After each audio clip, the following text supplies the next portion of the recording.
انسان جب بچہ ہوتا ہے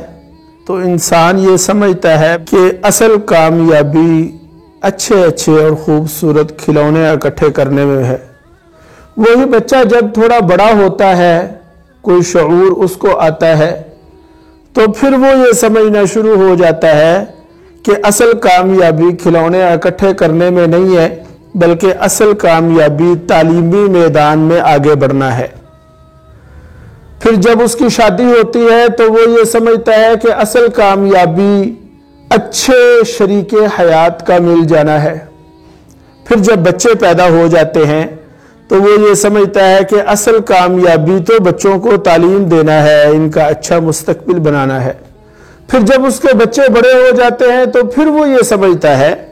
کہ نہیں، اصل کامیابی یہ نہیں ہے، بلکہ اصل کامیابی یہ ہے کہ بچوں کا اچھا لائف سٹائل ہو،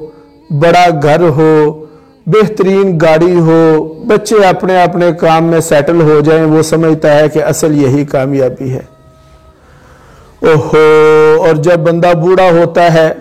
تب وہ یہ سمجھتا ہے کہ نہیں، اصل کامیابی یہ ہے کہ میں اپنی صحت کو اور اپنی جسمانی اور دماغی حالت کو ٹھیک رکھوں،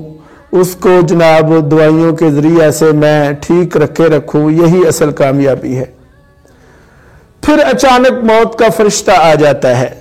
تب انسان کی آنکھیں کھلتی ہیں اور تب انسان کو یہ ریلائز ہوتا ہے کہ نہیں، آج تک جن چیزوں میں میں کامیابی سمجھتا رہا، اس کسی چیز میں بھی کامیابی نہیں ہے، وہ سب کامیابی کے دھوکے تھے، بلکہ اصل کامیابی تو یہ ہے کہ میری آخرت بن جائے۔